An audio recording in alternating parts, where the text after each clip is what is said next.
G'day guys, welcome. It's votes time. It's that time of the week. Generally do this video about 3 days after the game, 3 or 4 days after the game. It's not that Spencer and myself sit on the votes or stew over them. We pretty much do them straight away. It's just that I've got to collate the leaderboards, all that type of stuff. Takes a bit of time. Also got to get the review out as well. So hope you've had a good weekend. And to all the mothers out there, hope you had a great day yesterday. I've got no idea whether any females really watch this channel. If you do, a shout out to you. Any mothers out there, a shout out to you. Let us know in the comments below. I've got no idea other than the fact that most of my followers and people who watch this channel would be probably middle-aged men or a little bit younger. Hopefully there's some females out there who find this interesting. Let us know in the comments below. It'd be great to have some females on board. So share your thoughts in the comments below, because we're here to do the votes. Went down the beach yesterday, down to Anglesey for Mother's Day. Great day. I actually had a swim. Beautiful weather, like 21, 22 degrees. Water was crisp. Oh, it was just so nice. I went for a 10K run on Saturday. First time I've been for a long run. I do a bit of running, but generally I'll run anywhere between 4 and 6Ks. Do that 6 times a week. But Saturday I thought I'd get out and go for a long run. And I did exactly that. So I was pretty sore yesterday. So have a dip in the ocean was magnificent. Just soak myself and my aching muscles, guys. It was a beautiful, beautiful thing. As Dwayne Russell says it all the time. It's a beautiful thing, the ocean this time of year. I've got a video coming out in the next couple of days, hopefully. If I can get it done, regarding the mid-season draft, which is coming up shortly. I've seen a few things. I've observed a few things over the last 2 or 3 weeks, which I want to share with you. So this is a bit of a teaser, I suppose, but it might take me a little bit of time to put that video together. But I hopefully will have it out sometime this week. And as I was finishing my 10-kilometre run on Saturday, I saw someone, as I was just coincidentally finishing the run, looking like I was just about to pass out and collapse. That's how much I was struggling. I looked up and there I saw someone. Guys. Which, was really interesting, because I've seen this person a number of times over the last 3 weeks in the same place. What could it be? Interesting. So mid-season draft video coming up very shortly. Who will we take? Who are we looking at? Very exciting stuff indeed. Anyway, here to the votes. The My Blue Heaven and My Blue Hell medals, the good and the bad, the best and the worst, from our round 9 win. Geez, this season's going quickly when you think about it. Will it slip away? Will it slip away with a loss against Sydney on Friday night, and then a big game against the Giants a week later? I'm not even going to look at the ladder at the moment, but if we've got to win a hell of a lot more than we lose. I keep saying that, but we do.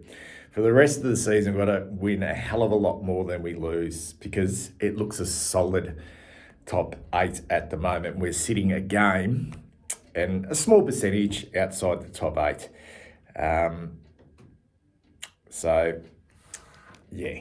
Got to beat the Sydney Swans on Friday night. Anyway, the votes. The good and the bad, the best and the worst. And a very difficult set of votes to do, not so much the heaven medals. As I said, we don't sit or stew on these. We do these pretty much within 24 hours of the game. Try not to look at the stats too much, but yeah, we can do that. No doubt when you win a game like that, it's always difficult to do the Hell medals. And this week, I don't know, it's kind of like I think they picked themselves. Give us your thoughts. Anyway, this is the way Spencer and myself saw it. And once again, we don't talk about these votes. He just sends them through to me.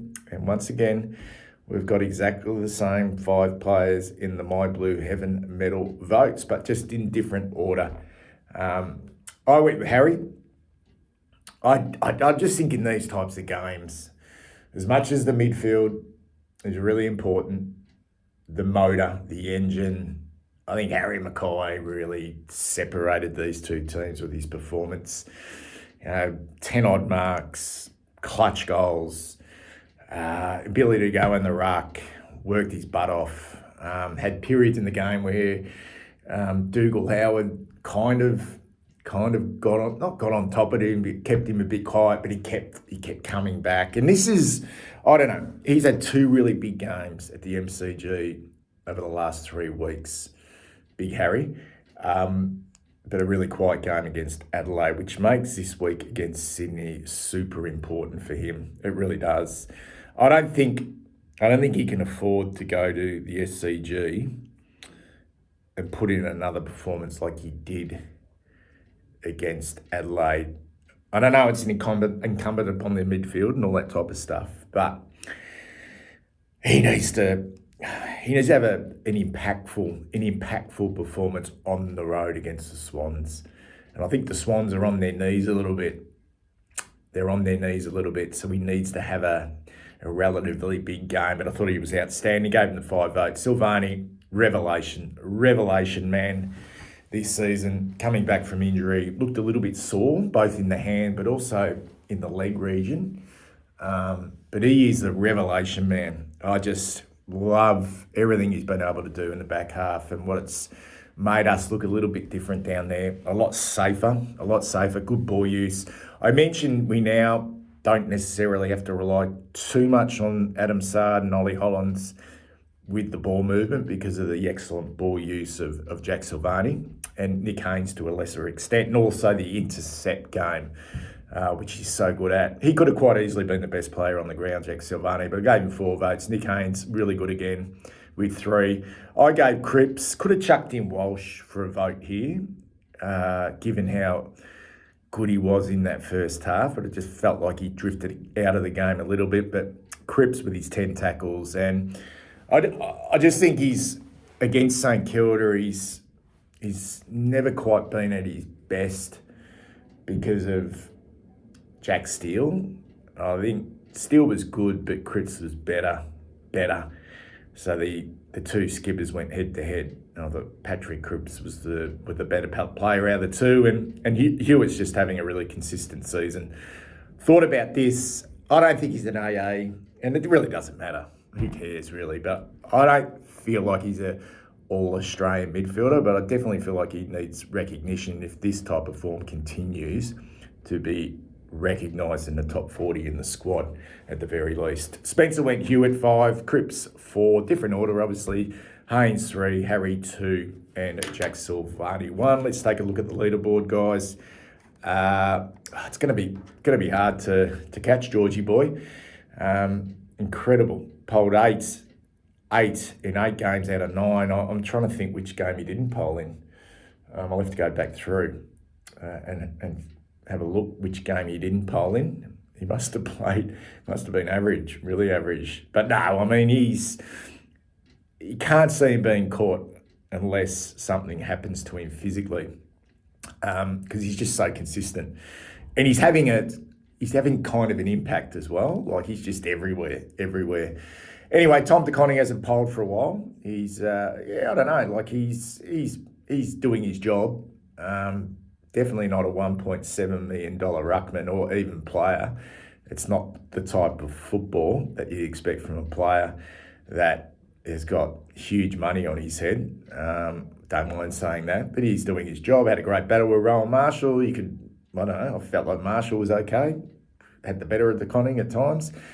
Anyway, he hasn't polled a vote for a while. He's still in second spot. Cripps is climbing, jumped up to third. Wiedering in fourth. Jack Silvani now in fifth position. Adam Chera, sixth. Harry now in seventh. Nick Haynes in eighth. Sam Walsh, ninth. And Matthew Cottrell rounds out the top 10.